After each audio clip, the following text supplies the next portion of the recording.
for the state for coming. Cabinet received reports on progress made in the implementation of priority projects for the third 100-day cycle for the year 2023 as presented by the Ministers of Women Affairs, Community, Small and Medium Enterprises Development, the Minister of Youth Empowerment, Development and Vocational Training, and the Minister of National Housing and Social Amenities.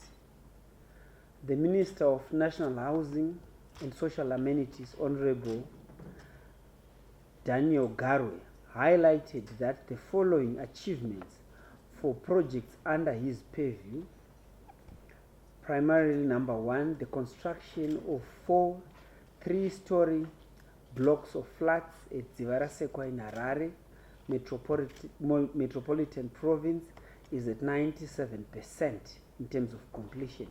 Number two, the construction of 4 4-story blocks of flats in Marondera is 90% in terms of completion. Number three, the Binga housing project, which involves the construction of 20 housing units, is 99% in terms of completion, and that the construction of 17 core houses and ablution facilities has been completed.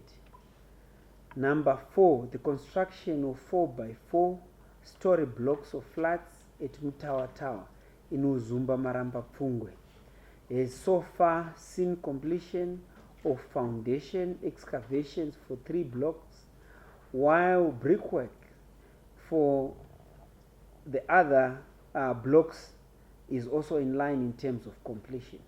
That the sewer reticulation is 85% in terms of completion, while roadworks are at 80% for the Garikai Shananali Kushe settlement regularization and sanitation project. The Minister of Women Affairs, Community, Small and Medium Enterprises Development, Honorable Monica Mtrangwa, reported that the following progress has been recorded on projects under her purview: the construction of the Mashingo Safe Market in Mashingo City, which aims at improving incomes and livelihoods, is 85% in terms of completion. That the Ministry of Women Affairs is facilitating the registration of 90 micro, small and medium scale enterprises and 10 community groups in terms of sensitization and mobilization of informal enterprises, the issuance of certificates of incorporation, among other activities, has so far been done.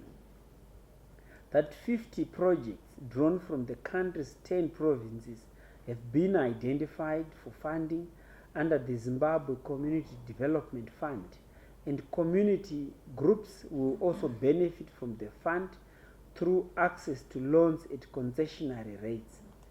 The project on the establishment of 7 savings and credit cooperatives, district unions and 1 provincial SACCO union in the Midlands province is 40% complete. That the construction of the Chirundu Traders Market, which is being done in phases, is expected to be completed by August 2024, and that the project involves the construction of the main market and administration block and ablution facilities. Activities leading to the laying of the foundation are on course for completion during the current cycle, and that the construction of the Gwanda Micro, Small and Medium Enterprises Traders Market, which will house 56 traders, is 90% complete. The Minister of Youth Empowerment, Development and Vocational Training, Honorable Dema reported on progress of the projects under his ministry's purview as follows: that under the Drug and Substance Awareness Program, a total of 596,378 youths were reached with anti-drug and substance abuse information across all provinces, representing a 50.5% in terms of the planned target for the cycle. On the registration of district youth associations, 16,352 youths were mainstreamed into climate-smart agriculture, climate change mitigation and adaptation programs, translating to 100% in terms of completion and accomplishment. The construction of the Sizinda Vocational Training Center in Bulawayo Metropolitan Province is at 95% in terms of completion. And the construction of the Marange Vocational Training Center in Manicaland Province is at 80% in terms of completion. The construction of the Nyahochi Vocational Training Center in Mashonaland East Province is 95% in terms of completion. Cabinet also considered and approved the Memorandum of Agreement between the Government of Zimbabwe and the Swiss Confederation for the avoidance of double taxation with respect to taxes on income and capital gains and the prevention of evasion and avoidance, which was presented by the Minister of Justice, Legal and Parliamentary Affairs, Honorable Ziambi, who is also the chairman of the Cabinet Committee on Legislation. The public and the nation is informed that the agreement will create a favorable environment for investment in Zimbabwe and the Swiss Confederation through cooperation in tax administration. It will provide protection to taxpayers against double taxation of the same income in the two tax jurisdictions. Cabinet also received and adopted the ratification of the Africa Finance Corporation, which was presented by the Minister of Justice, Legal and Parliamentary Affairs, Honorable Ziambi, who is also the chairman of the Cabinet Committee on Legislation, that the ratification of the agreement will help Zimbabwe to foster economic growth and industrial development in order to enhance productivity and economic growth. The Africa Finance Corporation offers services and solutions aimed at supporting the growth and development of world-class infrastructure by providing end-to-end support on transactions. The benefits of membership to the AFC include the following: higher investment allocation, better pricing or financial terms, relatively longer terms in terms of loans, and private sector development. Cabinet also approved the MOU between the Ministry of National Housing and Social Amenities of the Republic of Zimbabwe and the Ministry of Housing, Utilities and Urban Communities of the Arab Republic of Egypt, which was presented by the Minister of Justice, Legal and Parliamentary Affairs, Honorable Ziambi. The MOU is focusing primarily on cooperation in the field of affordable housing and new building technologies for sustainable development. This entails providing for low-cost housing and the provision of social amenities within the framework of a joint commission of both governments under the bilateral cooperation framework between Zimbabwe and Egypt. The Minister of Health and Child Care, Honorable Dr. Douglas Mombeshora, updated Cabinet on the cholera outbreak situation and the measures that are being put in place by the Ministry of Health and Child Care. The nation is advised that as of 30 November 2023, Zimbabwe's cumulative suspected cholera cases were 9,895 with 9,466 recoveries. The Harare Metropolitan Province with 607 cases recorded the highest number of cases during the period 24 to 30 November 2023. This represented a decrease by 98 cases from the previously recorded cases in the previous week. Similarly, slight decreases were recorded in a number of districts, which also include Mutare Rural and Buera districts in Manicaland province. The case fatality rate decreased by 2.2%. The decreases in cases and in the case fatality rate are due to prioritized and targeted interventions in the 3 hotspots. In other areas, oral rehydration points manned by community health promoters are being set up in communities in order to bring services closer to the people, whilst training in case management and rapid response by utilizing workstations are ongoing. Health education on cholera prevention and control measures, including hygiene promotion, is ongoing in all the country's provinces. In light of the foregoing cholera situation, Cabinet would like to emphasize once again that the following additional measures are being implemented: that intensified school health education on cholera and other diarrheal diseases, that there will be an improvement of water, sanitation and hygiene in communities, that continued intensification of risk communication and community engagement, including the involvement of religious and local leadership in the fight against cholera. Cabinet also received the report on His Excellency the President Dr. Mnangagwa's attendance at the United Nations Climate Conference, which was held in the United Arab Emirates, as presented by the Minister of Foreign Affairs and International Trade, Honorable Dr. Frederick Makamure Shava. The nation is informed that His Excellency the President Dr. Mnangagwa led a delegation to the World Climate Action Summit, which was held during the 28th session of the Conference of Parties to the United Nations Framework Convention on Climate Change from the 1st to the 2nd of December 2023. In his intervention during the opening segment, His Excellency the President Dr. Mnangagwa highlighted that Zimbabwe continued to suffer from the negative impacts of climate change, with the illegal sanctions imposed on the country, which is also hindering in terms of mitigation efforts.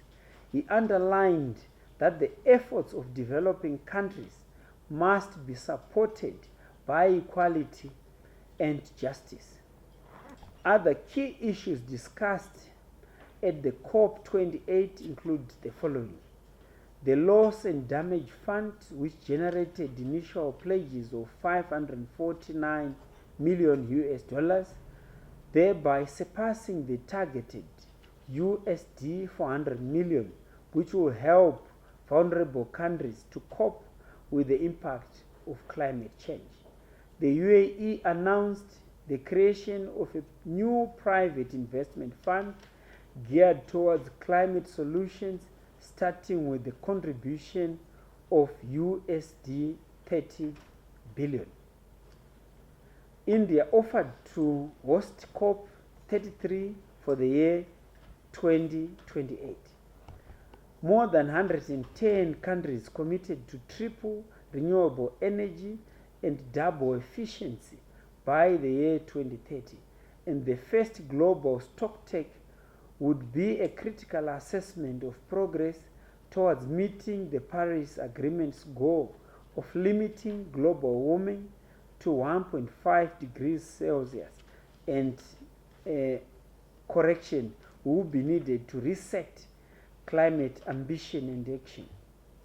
Cabinet noted that His Excellency the President Dr. Mnangagwa successfully participated at the COP28, which offered Zimbabwe an opportunity to advance its re-engagement and engagement agenda. The Conference of Parties allowed Zimbabwe to showcase various adaptation initiatives that the Second Republic is implementing, especially through climate-proof agriculture. I thank you. Well, thank you very much for the first question. Unfortunately, I didn't quite pick your name. Yes, thanks, Leonard. No, I think we all know that Zimbabwe has not contributed much to the pollution of our atmosphere by the limited use of coal that we've had over the years. In fact, we can even extend it to the broad perspective that the third world did not contribute that much to the pollution of our atmosphere through the use of coal and other fossil fuels.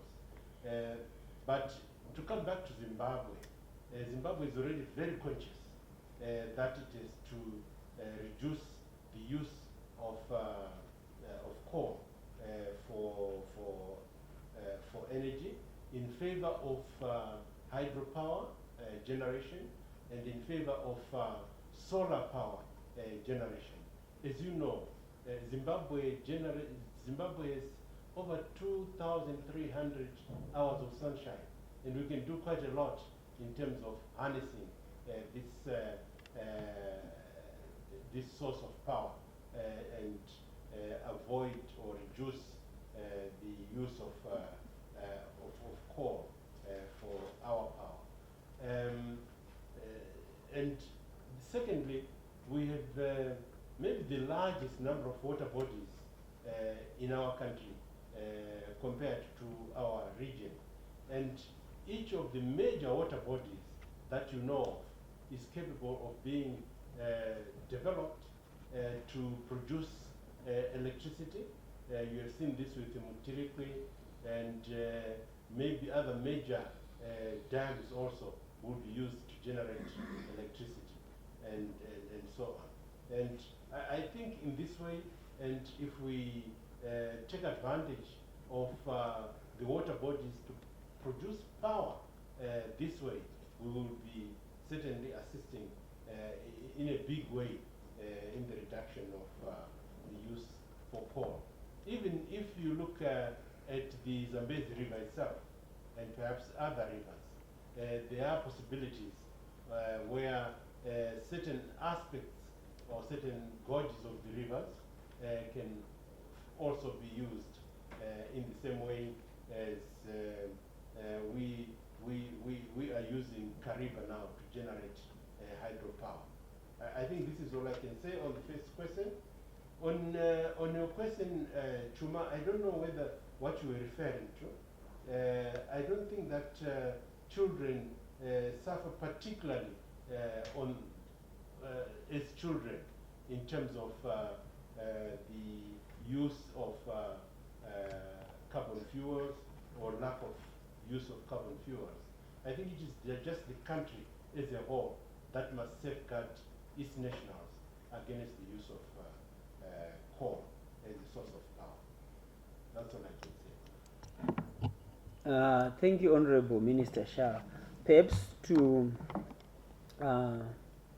add to Minister Shah's contribution, some of the discussions in Dubai focused on the transition from fossil fuel to renewable energy. Some of the discussions also focused on climate financing, the livelihoods and the environment that we live in, but also the interventions that we have managed to be able to achieve as a country, which also includes the renewable energy policy under the leadership of President Mnangagwa. Last week, I had the joy to present the climate change principles, which would then formulate the climate change management bill, which is also in line with climate change management. But at the same time, the afforestation policy in Zimbabwe, in terms of the Forestry Commission, in terms of capacitation, and also in terms of EMA, which has been consolidated and strengthened as an institution to manage some of the challenges that we have as a country. But at the same time, let's also refer to the Glasgow resolutions, which set aside, in terms of the framework, a pledge by the developed countries of $100 billion, which by the time we went for the COP 28, they hadn't done much. But at the same time, I also allowed the Minister of Finance to add more detail to climate financing, focusing primarily on children. Honorable Prof. Thank you very much. Maybe two additions. The first one is on the role of Zimbabwe's forests in carbon sequestration, where we, as you know, we have a new framework for treatment of carbon credits, where the developer keeps 70% of the revenue, government and communities and 30%. But here Zimbabwe is basically making use of its forests to basically contribute to the whole process of getting down to zero for the whole world in terms of pollution. So anyone who needs to reduce their carbon footprint is free to strike deals with Zimbabwe, and Zimbabwe is in a sense offering its forests to the world, or to whoever is able to structure carbon credits to deal with the issue of carbonization in the sky. Now, looking at the issue of children, colleagues, I think it's fair to say that the HStvzim program, INTOSA program, which is a climate-proofed agriculture program, is really impacting positively on the welfare of women and children when it comes to climate change issues. The bulk of our rural farmers under the HStvzim program are actually women, and you will find children in those households.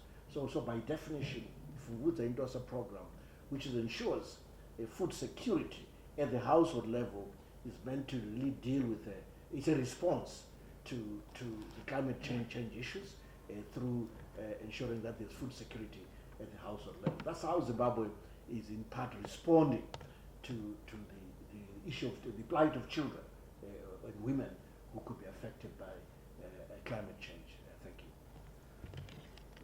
Honorable Chair, let me respond to the question asked by my dear brother. What is the MOU about between the Minister of National Housing and Social Amenities of the Republic of Zimbabwe and the Minister of Housing and Utilities of the Arab Republic of Egypt? Primarily, the MOU is to share knowledge and experience in the field of delivery of affordable and sustainable housing, given that we are in the climate change mode. Egypt is very much advanced in developing technologies that are being used in the delivery of housing by using local materials such as steel. And as you may be aware that the traditional means of construction are causing up to 37% of carbon emission. That is the use of cement, the use of brick and mortar. And there is now conscious decisions to migrate from the use of traditional methods to new technologies in the housing delivery. The benefits therefrom are many. We save in the time we spend in building. A standard house of 3 bedrooms will probably cost 6 months to build.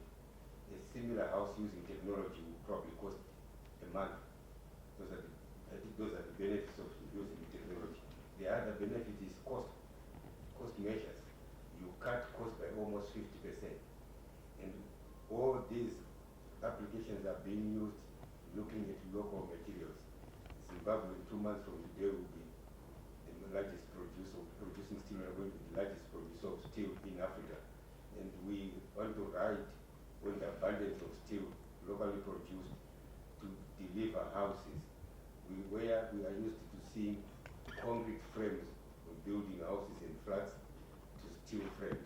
Those that have traveled outside this country understand what I'm talking about. But we are now migrating from the use of concrete to use of steel. The use of steel is you can put up a building up to 4 or 5 floors inside a week by erecting the structure of steel. Sustainability in housing development is another key benefit we're going to get from Egypt. Egypt is so much advanced in terms of housing delivery. It's also very much advanced in terms of urban renewal. In urban renewal, if you look at Matapin, Makopoa, those old flats that were built at in style hostels, if we are to retrofit them, we need to come up with a new technology that ensures that they don't collapse on top of people. So that new technology is born out of the use of steel that we now have. So we're going to share experiences with Egypt through this MOU. What kind of knowledge do they have? What is the experience? What can we benefit as Zimbabwe from that relationship? Obviously, riding on the cordial relationship between the two countries. So primarily, that is what this MOU is all about. Thank you. Honorable Chair, the Minister of National Housing and Social Amenities is primarily private sector driven in terms of its mandate. Obviously, the private sector has a key role to play in terms of providing the funding through pension funds, through insurance companies, and any other private sector players. This cascades down to the contractors and suppliers of the building materials. Manufacture of these new technology-based building materials will be done by the private sector. Government is providing an environment suitable for business to make sense in the private sector domain. Thank you. Okay.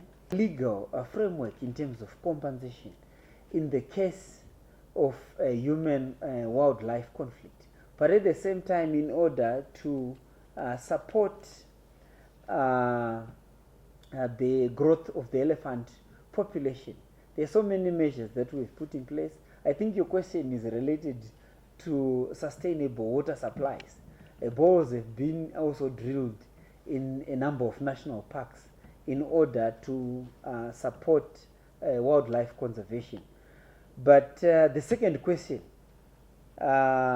is about solar and hydro energy, in terms of will we at a certain point be able to fully utilize solar and hydro energy. I will respond first, then also allow my colleague ministers to add more information into with respect to that question. As government, we've already taken huge strides and a step in the right direction in terms of climate management. We have a renewable energy policy that we've put in place. We also have running solar power stations across the country. There's been an adjustment in terms of IPPs as well, in terms of the financial mechanism. But at the same time, hydropower stations, this is the Pungwe, the Kariba hydro power stations that we are utilizing. But we also have other plans in place for the Batoka. We also have other plans across all the major dams in the country, because we are now dealing with the integration of all water bodies to include the development of hydro power stations at each and every dam that we've managed to construct. As you know, that in SADC, we have perhaps the majority of water bodies in terms of dams, and we are now integrating all these dams to include hydropower stations. But at the same time, we have put in place a renewable energy policy which can be utilized by any investor or any Zimbabwean who might be interested in the sector. But at the same time, I'll allow the Minister of Foreign Affairs perhaps to add more detail to the human-wildlife conflict. and the Minister of Finance also, perhaps to tackle one of the questions which relates, Children again. yes, to the financing plan that speaks to climate change and children's health as the third question. Thank you. Thank you, Minister. First, I must say that the question of elephants was not raised as a subject matter at COP 28. But as the Minister just said, and as we know, we have an ecosystem in Zimbabwe where, which is struggling to carry the population of elephants in our country. The ecosystem is capable of carrying something like 45,000. But as you know, our population of elephants is over 80,000. And this is bound to affect the system. It's bound to affect the atmosphere itself, because the Minister of Finance was talking about the forests that we need to ensure that we have sufficient oxygen in our country. But the elephants themselves destroy forests, as you know, and it is important for us to bear that in mind and to say that organizations such as CITES should allow us to even to sell some of our elephants elsewhere to people who can better look after them, so that our own ecosystem can remain with its optimum carrying capacity. So this is all I can say with respect to this. I think there will be more scientific explanations in terms of what such a population can add to the destruction of the atmosphere that we have around us. But otherwise, if they were kept according to the minimum or maximum requirements of our ecosystem, elephants should be able to coexist with us. Then the second question, time frame for solar, I don't think so. All you can say is that how determined is Zimbabwe to develop the solar as an alternative source of energy in this country. And I want to say that Zimbabwe is really determined, and that a number of solar farms have come up of recent, and that they contribute energy which is also passed on to the national grid. And I think it's up to entrepreneurs who want to invest in solar energy to continue to establish solar farms in the country in order to improve the framework of solar power. I've already told you that on the average, Zimbabwe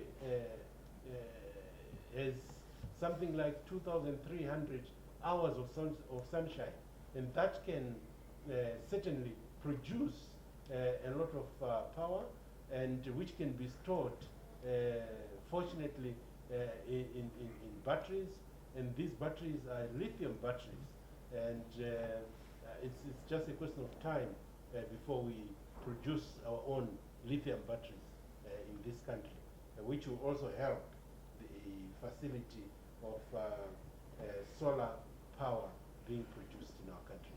I thank you. Yes, Professor Mtuli, which we discussed in Cabinet, which was presented by the Minister of Home Affairs and Cultural Heritage, Honorable Minister Kazembe, related to the Bridge South Africa. Thank you, Honorable Minister, and I want to sincerely thank you for according me this opportunity to present a press statement on alleged interception of 42 buses at Bridge Port of Entry transporting 443 unaccompanied children under the age of 8. We have noted with concern media statements attributed to the Minister of Home Affairs, Republic of South Africa, Dr. Aaron Motsoaledi, alleging that 42 buses carrying 443 unaccompanied minors were intercepted at Bedbridge border posts on the South African side. We wish to categorically state that no such incident occurred. If at all there was a case of human trafficking of minors, the buses, the drivers, and the crew would now have been arrested, facing human trafficking charges as guided by the Trafficking in Persons legislation common to both jurisdictions, in line with our regional and international obligations. To date, Bedbridge Border Post has no record whatsoever of any 42 buses denied entry into South Africa or 443 minors intercepted or handed over to Zimbabwe authorities. If there's any information to the contrary, we hope to be advised through the well-established communication channels between the two countries. We are, however, aware that during the festive season, once schools close, Zimbabwe parents resident in South Africa, especially on Zimbabwe exemption permits, ZEP, which do not allow for the inclusion of any dependents, invite their children to South Africa for the festive season. It is a requirement that minors travel with their guardians accompanied by supporting affidavits obtained from their consenting parents, in line with agreed procedures. However, of late, the South African authorities are not accepting commissioned affidavits, preferring that minors and their guardians tender affidavits commissioned by local courts. However, in Zimbabwe, we remain committed to cooperating with our South African counterparts and the region to ensure that movement through our borders remains safe, orderly, and regular. I thank you.